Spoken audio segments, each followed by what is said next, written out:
Tes 1 2 3. Halo guys, selamat siang ya. Selamat pagi. Oh, udah siang. Oke. Nah, jadi kita mau bahas sebenarnya untuk fungsi tadi malam, tapi mengingat ya, ini udah mulai mulai apa ya? Mulai rame dan everywhere udah mulai mulai apa ya? Panik gitu ya. Mau di X, mau di Telegram ya, apalagi di VIP aku udah panik. Wah, pajak, pajak, pajak. Wah, bahaya nih PPATK ngincer nih. Cek seluar segala macem. Ya, banyak beberapa langkah harus kita ambil. Salah satunya adalah pindah exchange. Nah, itu kita nggak bisa bilang ya pindah kemana, tapi itu hanya untuk konsumsi VIP pribadi kayak gitu. Jadi benar-benar infonya itu nggak bisa di-share ke publik. Kenapa? Karena takutnya nanti malah diincer gitu. Sekali lagi ya, karena ini video aku ini public guys. Jadi tentu aja nanti ada yang cepu-cepuin gitu ya. Nah, kami pindah ke suatu tempat yang kami rasa cukup aman sementara waktu ya, tidak tersentuh pemerintah dan PPATK ya, dan kami tidak bisa share keluar, hanya untuk konsumsi publik ya. Hanya untuk konsumsi private, bukan untuk konsumsi publik. Oke. Nah, kita bahas dulu ya terkait aturan pajak baru kripto yang berlaku mulai besok gitu. Karena aku tadi kan baru share ya, kalang kabut nih karena pemerintah ya kan, ada yang jawab nih, Bang jelasin dong lebih detail di videonya. Oke, kita bahas dulu dikit ya, ini yang sebisa aku aja ya. Nah, jadi kita baca dulu ya. Nah, ini transaksi PMK nomor 50 tahun 2025 ya. Jadi ini aduh sorry guys, baru ya. Jadi PMK ini peraturan Menteri Keuangan, bukan undang-undang ya. Nah, jadi ini berlaku mulai besok ya. Aturannya intinya gini ya. Mekanisme kripto itu ya, PPN-nya itu dibebaskan ya. Pajak pertama nilai atas aset kripto resmi dibebaskan, namun di saat yang sama pajak penghasilan atau PPh dari transaksi kripto mengalami kenaikan dan akan berlaku penuh mulai tahun pajak 2026 ya. Kita nggak tahu ya ini 2026 ini gimana, tapi yang jelas ini akan kebijakannya ini mulainya untuk besok kayak gitu. Jadi PMK sebagai bagian dari transisi aset kripto semula dikategorikan sebagai komoditas menjadi instrumen keuangan digital. Ya, aku nggak tahu ini anehnya gimana ya, komoditas kemarin dipajakin juga, sekarang instrumen keuangan digital dipajakin juga seiring berpindahnya eh, pengawasan ya dari Bapeti ke OJK. Jadi sekarang tuh udah OJK yang mengawasi, bukan Bapeti lagi. Oke, bahwa untuk memberikan kepastian hukum, kesederhanaan, kepalamu sederhana, nggak ada sederhananya malah tambah ribet anjay. Kemudian administrasi pemungutan, penyetoran dan pelaporan pajak atas transaksi, maka penyesuaiannya nih bunyinya ya, mengenai PPh dengan kenaikan tarif baru ya. PMK 50 2025 menetapkan bahwa setiap pihak yang memperoleh penghasilan dari kegiatan terkait aset kripto dikenakan pajak penghasilan ya. Jadi di sini nih pihak yang memperoleh penghasilan. Jadi mau kalian dari airdrop, mau kalian dari staking, mau kalian dari launch drop, mau kalian dari trading, mau kalian dari future, itu termasuk kategori PPh atau pajak penghasilan kayak gitu. Ini mencakup 5 orang. Oke nih dah. Nah, semua penghasilan tersebut merupakan pajak PPh ya. Ini berdasarkan peraturan pajaknya ya. PPh atau pajak pajak penghasilan, bukan pertambahan nilai. Kalau PPN itu pertambahan nilai, ini PPh itu penghasilan. Pasal 22 dengan tarif sebesar 0,21 ya.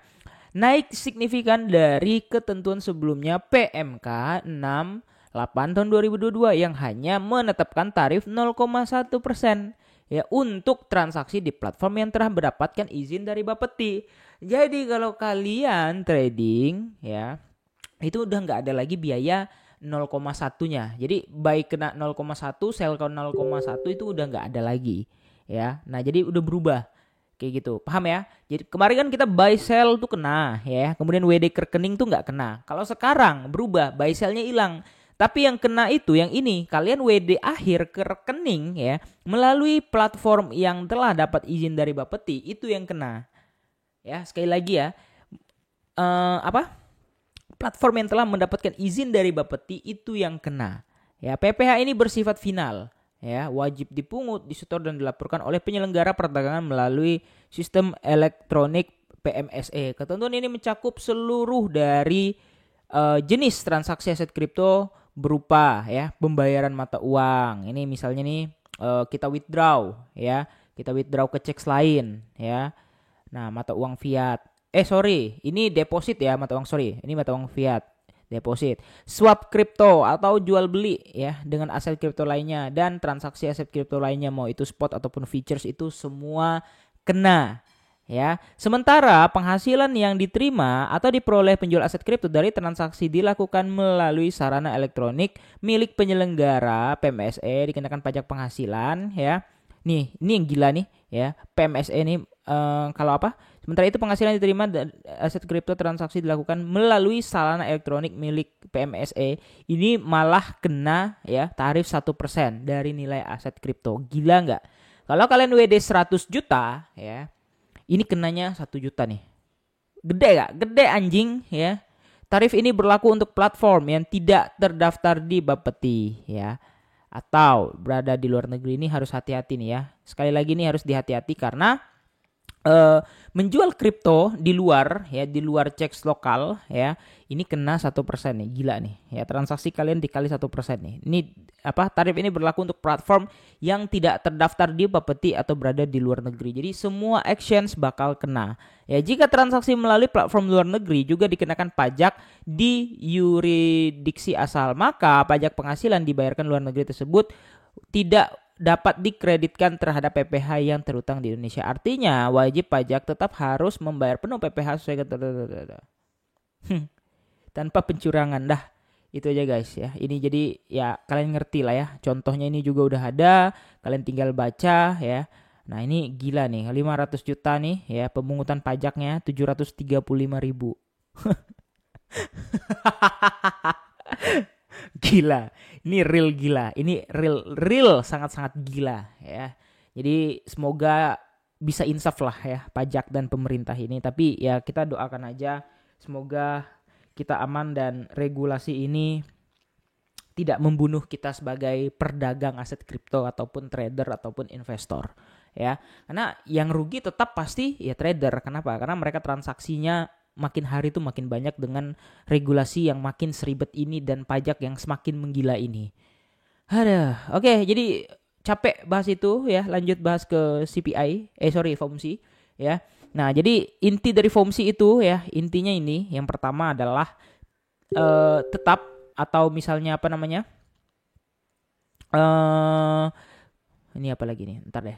Nah, jadi FOMC memutuskan mempertahankan suku bunga ya, acuan federal ya, funds rate di level 4,5 gitu. Jadi nggak berubah, jadi pause ya.